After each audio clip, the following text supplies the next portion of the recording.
you by GN and Co. Sho Genge, welcome back to yet another episode of After School is After School with your girl Sis GU. To my returning listeners, I hope that you guys are well at home. And to those that are passing by, all right, I hope you like what you see and you join the gang and please. I hope you like what you see and you join the gang and please. I hope you and you join the gang and please. You guys can already tell this vibe over here, okay? Today we are shooting the third installment of the TRESemmé Style Your Story series, and I am here with Zesipho Mncwango, and she is known as the official perfume plug. She is a content creator, a manager, an entrepreneur who has successfully built international luxury brands spanning across the beauty and the liquor industry.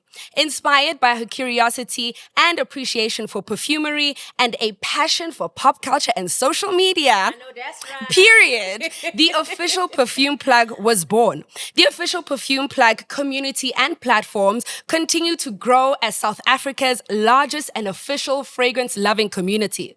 Some of her achievements include being one of the top 100 most influential young South Africans, as well as being the winner of the Glamour Women of the Year 2023 Next Gen Game Changer. Guys!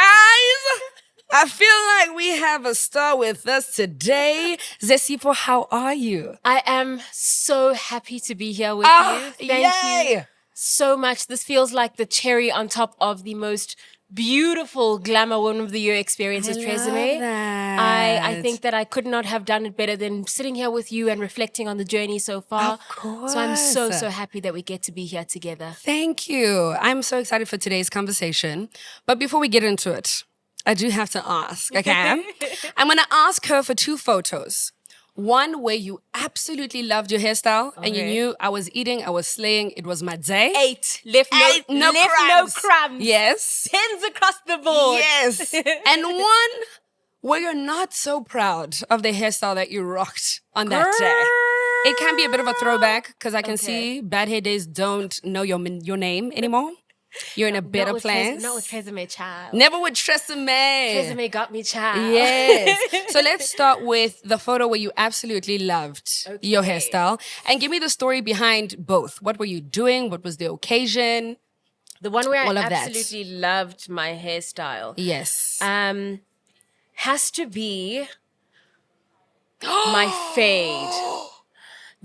I love this. This was a moment for me, and I think it was a moment for me because it was a mark of coming into myself. Yes. Like I had never felt before. I have never felt so beautiful, so powerful. You know what? It's such an age-old theory and adage about how a woman cutting her hair, being ready to change her life. And that felt so true in that moment. I remember being in a different chapter and being at a point where I was so desperate for a change, so desperate for something to click, where life would start feeling like I was deeply in the right space and feeling deeply connected to myself. And I wanted to feel like I was releasing and relinquishing everything and showing God, showing myself that I could let go of everything so that I could enter into a new. So I remember waking up one day and I was like, let's just go to the barber. And cut my hair. And cut my hair. And then cut my hair and still proceed to eat. On Tens- top of everything else, you're still going to eat the hairstyle. It was such an empowering chapter. Come, let me show you the rest of them. It was such an empowering chapter. And you know what the most beautiful thing is even with that, I started to find different iterations, different character qualities within myself. I would rock it short. I would rock it long. And then sometime in August in that chapter, the most incredible thing happens. Yes. One night, we're all glued to our screens. Yes. On a cold evening in August. And a girl by the name of Zozibini graces the Miss Universe stage. And I remember sitting in that moment thinking, wow. She's just like us. Yes. Like she looks like us. And I remember I actually posted about it immediately because I felt such a deep connection to that. Because I remember hearing the story about how she had done the journey of Miss Yes. South Africa before Yes. with hair, and she'd come back again and she'd cut it. Yes. And I think so many of us knew what that looked Meant like and also. meant, right? When you go through a journey and you get to a point where you're like, I'm done. I'm releasing everything. 100%. I'm starting afresh. I'm going to come to it with a clean slate. And I remember posting about it and I said, Zosibini didn't just break the rules of conventional beauty standards. She proved that they don't exist. Amen. And that for me was like, if I think about the most powerful look I've ever had, the look that felt like I was coming into my own. This fade, you couldn't tell Couldn't tell me. you nothing. You couldn't tell me Yes. nothing. I love so that. Also, definitely. just even seeing you with your hairstyle now. Yeah. When I was thinking about the hairstyle you're going to show, I was thinking like, okay, maybe it's going to be a different color wig. You know, maybe it's going to be some braids. Yeah. I wasn't expecting to see that. Yeah. And it's so refreshing. First of all, you can rock any hairstyle, clearly. Thank you. But again, I think when a woman does decide to cut her hair and start anew and start afresh, it's just Yeah. so symbolic and so powerful. So Yeah. yeah. Now let's move to the not so good. Bombastic side eye. I have two that I Okay. have to show you. We're not going to spend too much time on this, but this was my Ugh, I'm so sis underwhelmed. Judy. I'm so Sis underwhelmed. Judy. But you know what? It is. I mean, Sis I'm Judy. seeing the sis Judy, yeah, but it's not giving. This is my bad. sis Judy wig. This is a badass wig. Okay, maybe from where I'm, I didn't see it in person and up close, but from here, it Girl, looked this decent. is a Okay. badass Jerry curl wig. Okay. No, I'm gonna But you take know your word what? for it. As much as the hairstyle was bad in hindsight, the story behind it still means so much to me. So I don't regret a single part of that. This was part of my graduation, Yes. and bless my parents because they worked to their bare bones to get me and my three siblings through school, through university. So the graduation experience for any home, Yes. especially one where you know how much it's taken for sure, a the family to sacrifice. get the children through that. Oh, I'm going to cry. Mm, It was so special for me that my mom was willing to give me anything I wanted for my graduation. yes. But as a child, when you're so aware of, the fact that your parents don't have everything. So I remember like Yes. just going into the wig store and like choosing, like whatever was. Available. Yes. So it was still a beautiful experience, but in hindsight, I'm like, When you looked at the photos, you were like, I'm not sure. But if anything, this was probably the most priceless hair of all for me because I know how much sacrifice it took. Yes. And it was the mark of a journey completed for me and my parents. So yeah. I love that. Even though it's like a bad hairstyle, there's so much beauty behind the story, and you're so proud of that version of yourself that exists in that photo. Right. And the fact that your parents were able to afford you that, and you felt beautiful. I think that's the most important part of it. And how true is that for all of us that even in the most terrible of situations, something beautiful comes of sure. it. Because I actually have to show you my real bad hair. Oh, Where I knew. She was fronting. So I saw that photo. I said, So I showed you the short hair, right? Yes. But what came before it okay. was this dry ass, crusty ass, steel wool looking ass. You know what? This also isn't that bad. Google. Um, Tell the truth. But Tell I the people the truth. can see why you're presenting this photo as one of your, not so best hair days. And I can see also that this was like pre the chop. It was pre the chop. Just before chopping. And for me, what that hair signifies and why it's so special for us to be in this room with TRESemmé is what it signifies for me is looking back was a girl who didn't have access to other girls who looked like her, who could Yes. educate her about how to treat her hair. And so it just feels that much more incredible to be here in the space with you, with TRESemmé. Yes, being with celebrated. with a brand that celebrates and gives platforms to girls who look like us, Yes. who can teach one another about how to care for their hair. 100%. Because I know my hair will never look like that again. Ever again. I have no excuse. Yes. I will never Ever go back again. to them, that crusty again. Okay, now let's say, right, Yeah. maybe you had to wear the Jerry Curl wig. Yeah. Now, knowing what you know and knowing that you know how to take care of hair better, Yeah. what is one styling tip that you would apply to that hairstyle to make sure that it's giving what it needs to give? Not a styling tip, but if I were to go through the journey, I'd still do the same thing. Okay. For me, the biggest thing is being able to accept change in hair. I am growing to embrace my hair in every chapter. As I grow hormonally, my hair changes. Yes. As I go through different chapters that offer different stages of stress levels, Yes. different lifestyles, my hair changes.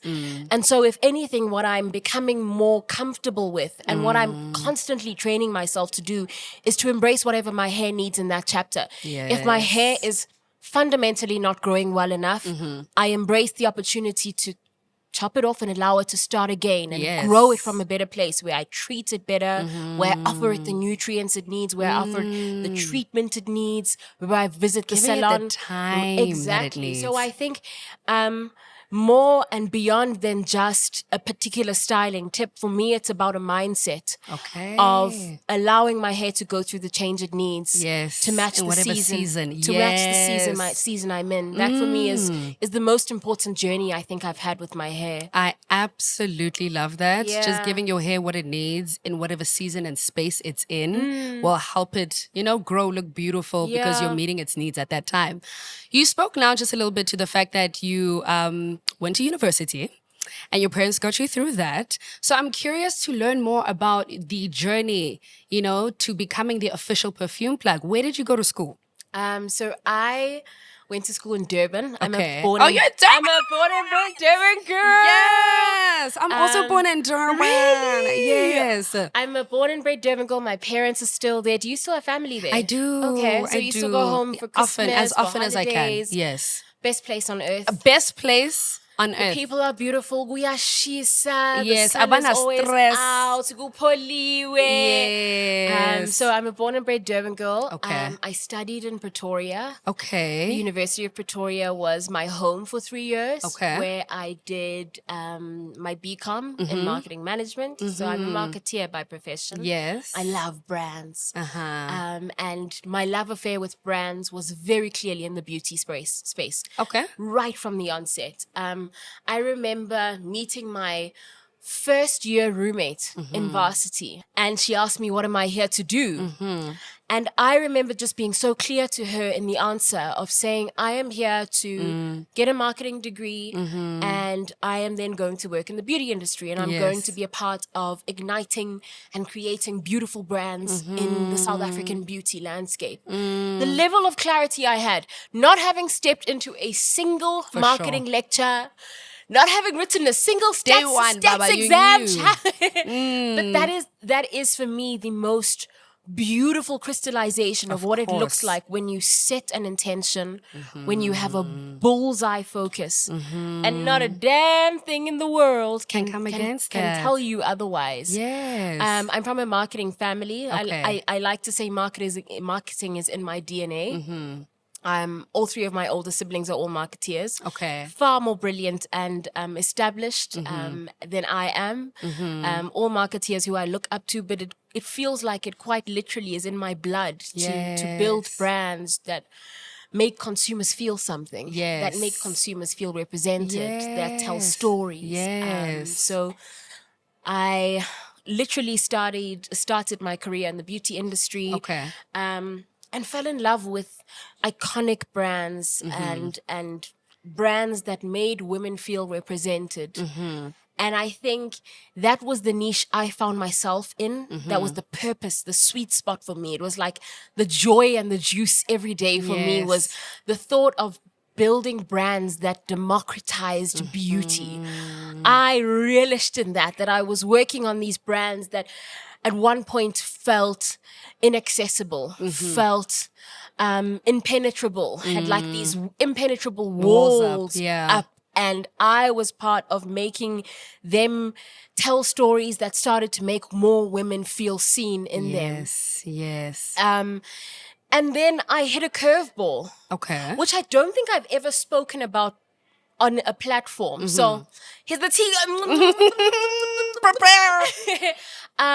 But I got to a point where I would probably say I burned out. Okay. And this is after varsity. This was after varsity. This was after a good deal of working in the beauty industry. Okay. Working as a brand manager. And I think I just lost the zeal. I couldn't connect.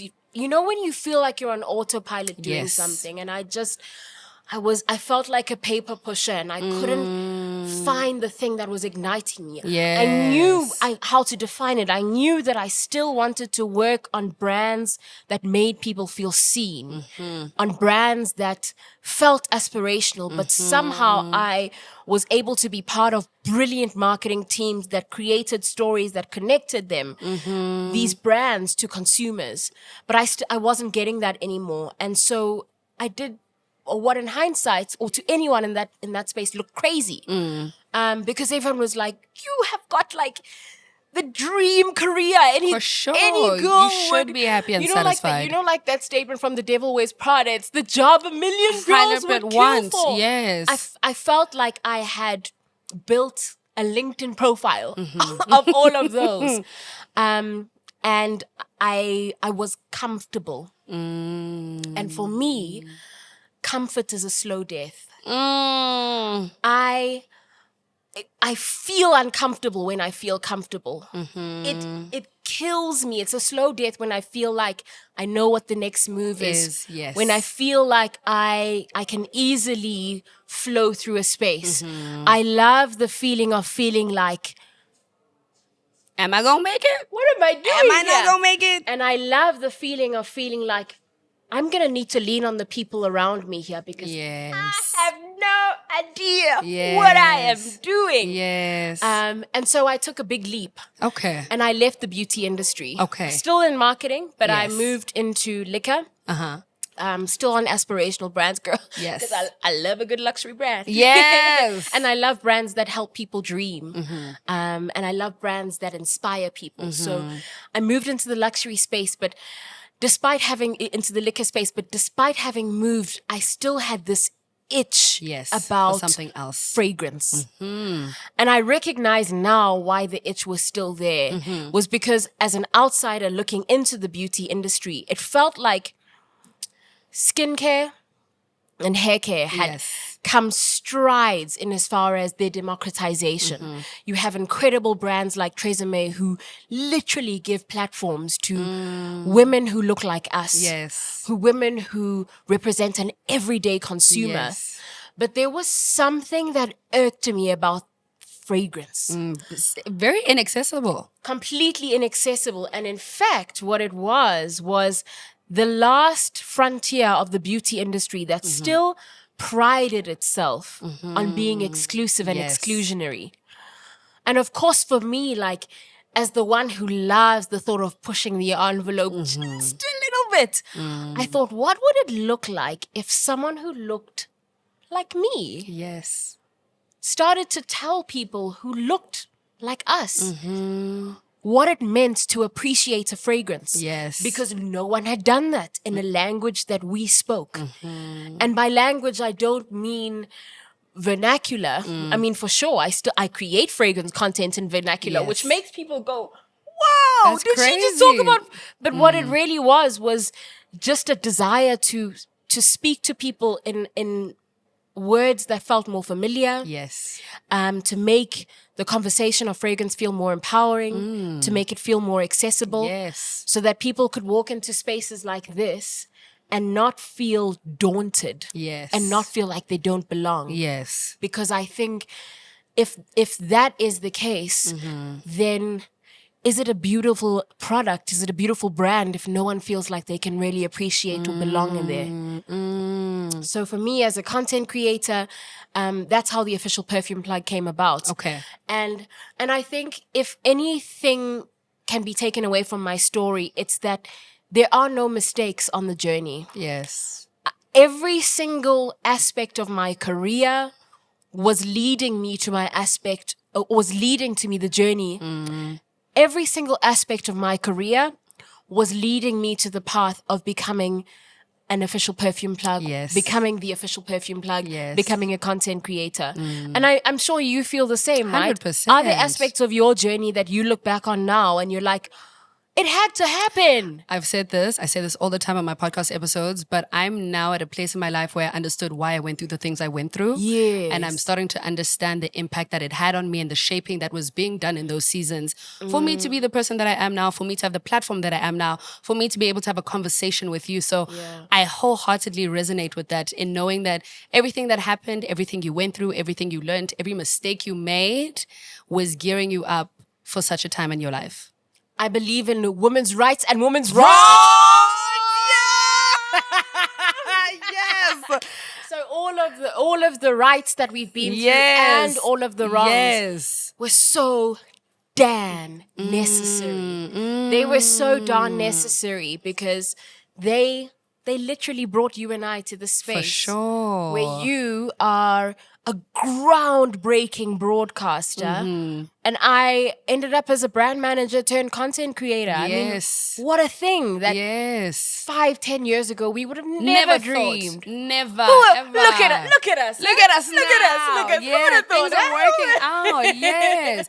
And actually, you touched on it just a bit, but we are in a beautiful store. And I do feel like in becoming the official perfume plug, you've been able to work with amazing brands, amazing shops, amazing different spaces. I want us to speak about the space that we're in just a little bit. We are in Hyde Park. It's Galeries de Perfume. I hope I'm saying it correctly. Galeries de Perfume. Oh, Galeries de Perfume. Oui, oui. Oui, oui, si, a little bit of an accent.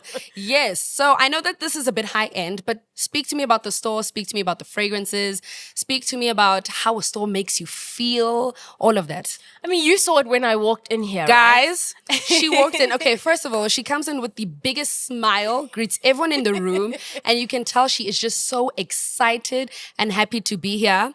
She goes to the back, does her thing a little bit, starts smelling the perfumes. And as she's doing so, each perfume you pick up, you are so invested. You're like, I love the scent. This is what I love about it. It's giving me this, it's giving me that. But more than anything, I can sense your joy. I can sense that this is a space that is really a safe place for you and one that brings you nothing but happiness. Yeah. And fragrance stores in general, but this one in particular. I mean, we spoke so much just now about how exclusionary and how intimidating the world of fragrance can be. But I remember the first time I walked into the store, it felt so easy to be here. And the reason the reason why I think I particularly, if anyone asks me, I want to buy my first luxury, I want to treat myself, you know, where do I go? The first place I always talk about is Galeries de Perfume. It is one of my happy places. The people here open themselves up to teaching you about fragrance, which I think is so important, so right? important. And I talk about this a lot, where you can feel a difference between someone who's just trying to sell you a fragrance versus someone who's genuinely interested in helping you understand what your particular tastes are so that they can guide you to that. Sure. And it's so empowering when you start to be in spaces like that. I connect with them so much because through my content, through the official perfume plug, I try to do that on social media. And I think through this store, they do the exact same thing, is try to make fragrance feel like you belong here and try to make it feel like an opportunity for you to learn how to define your scent personality. Yes, and find what you like. So say fragrance, I mean, it's so beautiful that you picked up on it. You're such a big reader of energy. But being in a fragrance store it's my happy place. Yes. And I hope each and every one of us finds that. And if there's one thing I think is most critical in a world where it's really difficult to find joy. Yes. And life gets hard. I think if there's one thing you can do for yourself is to actively try and find an outlet, a little hole in the world that feels like it's yours. Yes. Like I tried to create an official perfume plug space that feels like that for hundreds and thousands of people. who have the same level of love and appreciation for fragrance. And if it's not fragrance, find it in something else. You found that in broadcasting, Yes. right? What a beautiful thing when you can find the thing that feels like, there's a Stevie Wonder song that goes like, for once in my life.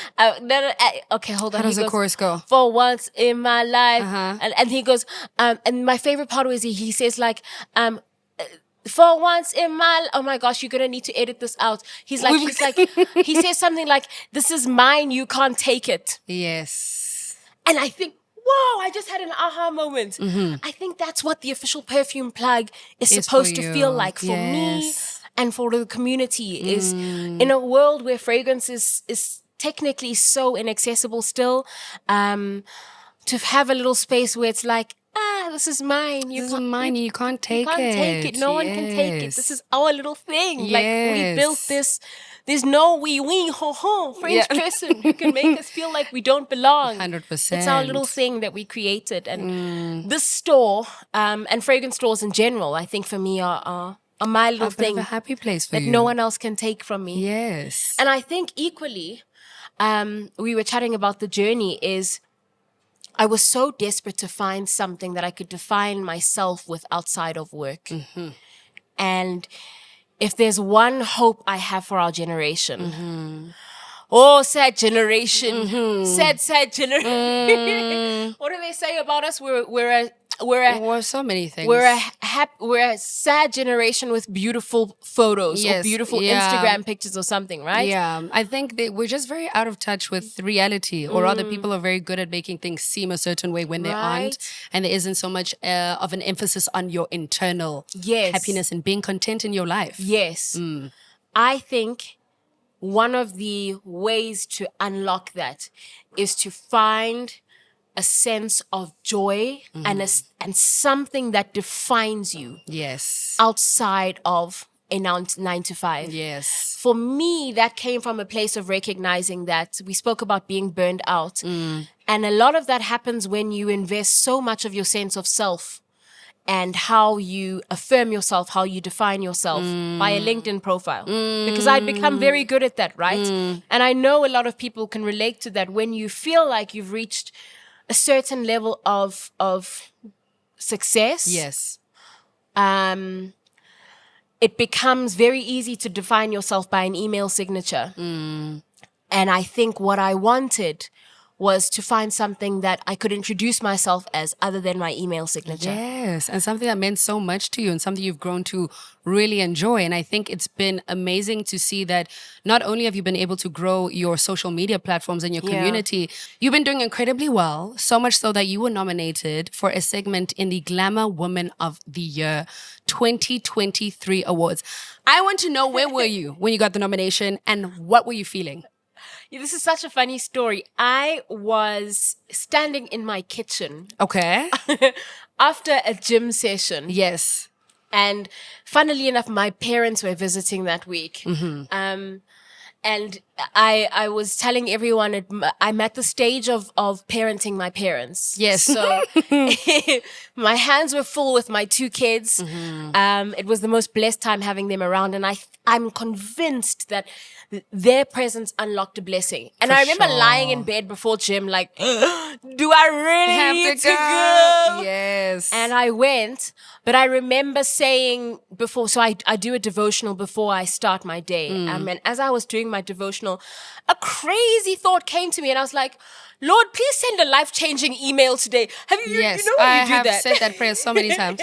I need a life-changing email today. At the beginning of every week, I pray that God would bring about a miracle, whatever miracle. Beginning of every week, I'm like, give me a nice surprise, something that I wasn't anticipating, something that maybe I hadn't even hoped for, but Yeah. something that you had seen for me. Bring it about. You know what the funny thing with that is? It's blue sky.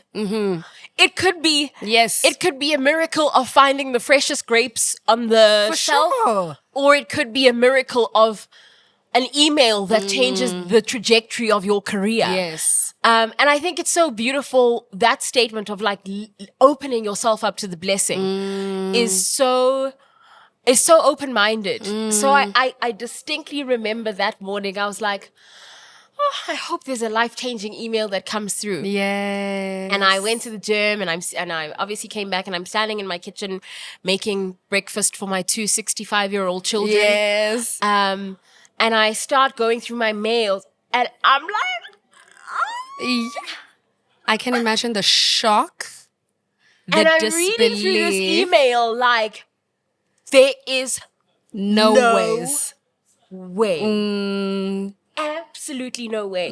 But then I quickly caught myself, and I was like, Of course there's a way. of course there's a way. Of course. This is what happens when you speak on it, Yes. when you open your hands For sure. and And when your you've heart done to the it. work. And when you've done the work, right? Yes.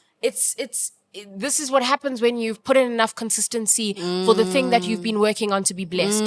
Because if you don't, nothing that can't be done can't be blessed. For sure. Nothing that is not done can't be blessed. For sure. So that's how it happened. and winning. See, winning. What does winning mean to you?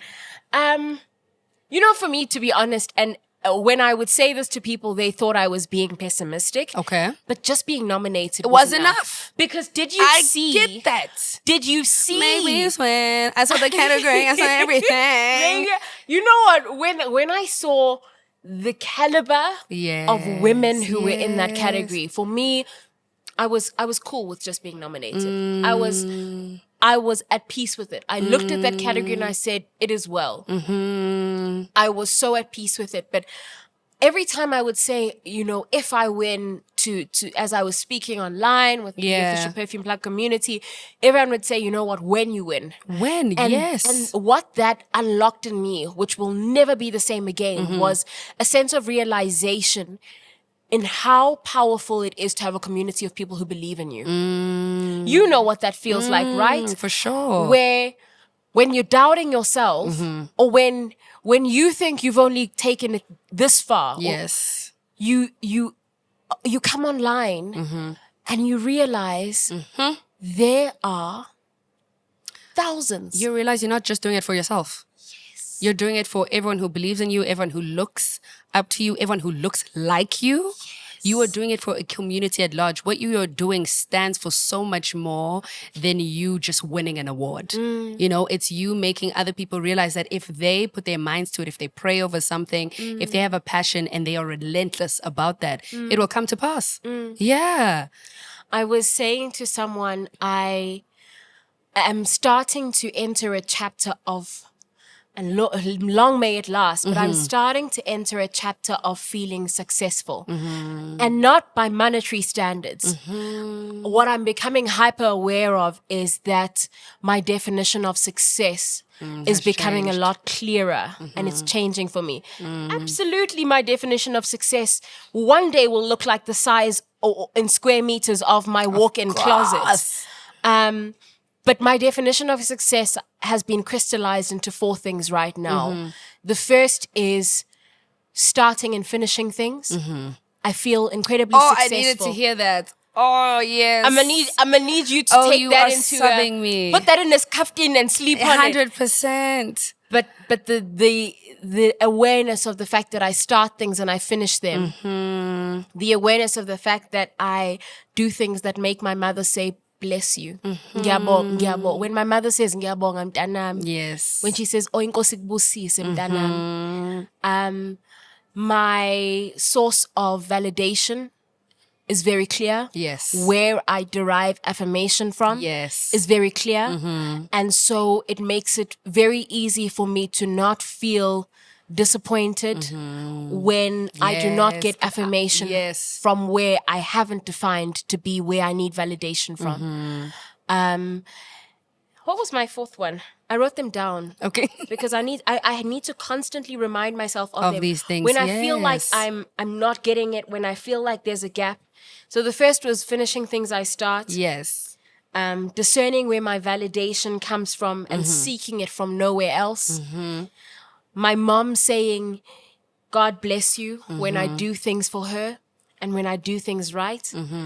And then the 4th was, and I guess it has a lot to do with why we're here, is defining my own legacy in the world. Yes.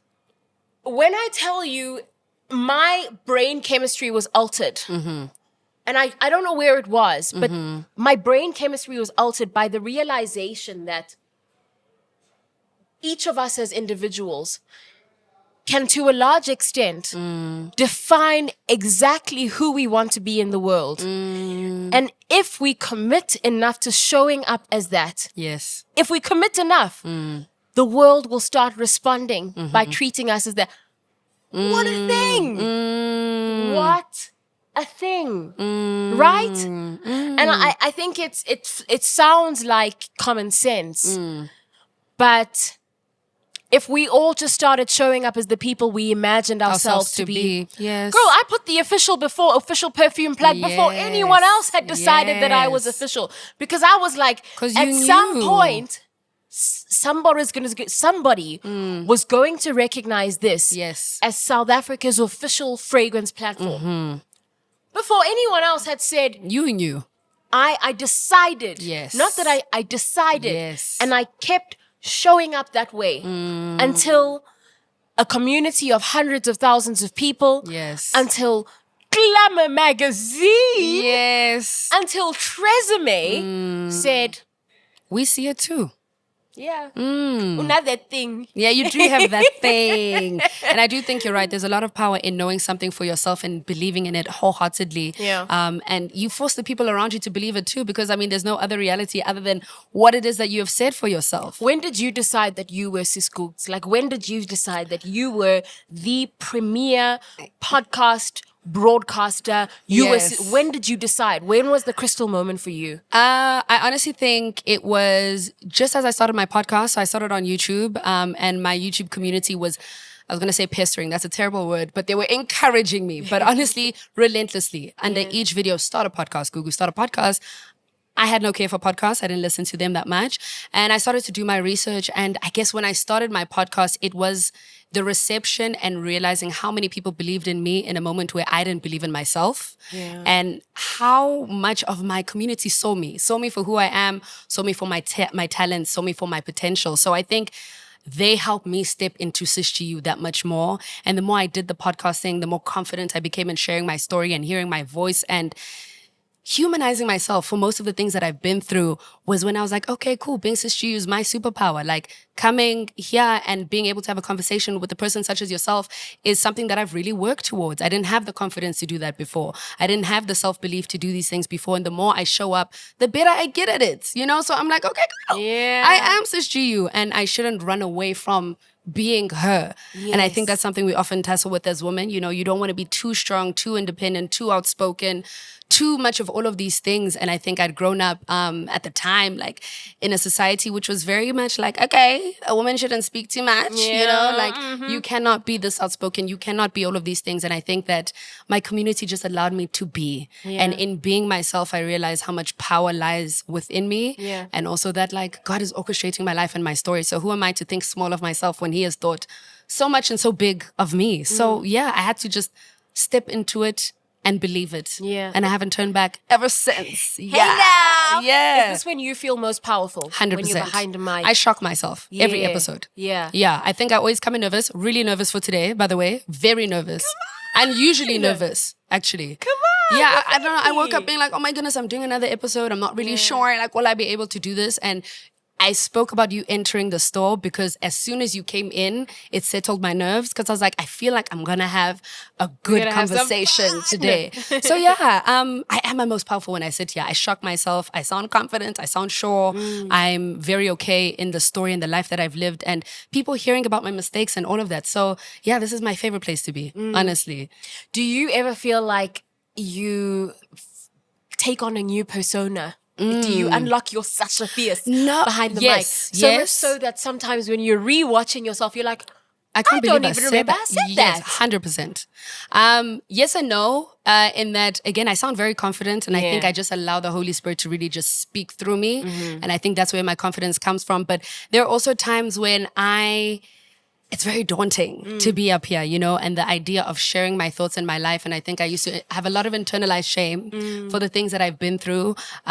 So forgiving myself and letting go of my past to allow myself to be here has allowed for me to also show up in whatever version of Google exists on that day. And they know this, like if I am not okay, I'm not okay. Yeah. You know what I mean? The episode might be heavy. There will be a better ending to it, but I don't put pressure on myself to be something that I'm not or to pretend that I'm okay when I'm not, honestly. But I see what Zesipho's doing here. She's trying to take the episode away from me.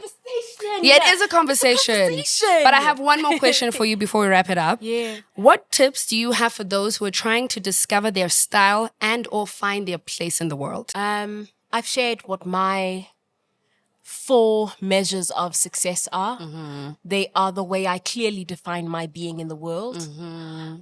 But for anyone who's still on the path of finding their core pillars of what defines them, what makes them them, I would probably say keep moving through the flow of trying to find that. Do not succumb to sitting still in something that doesn't feel like exactly who you should be.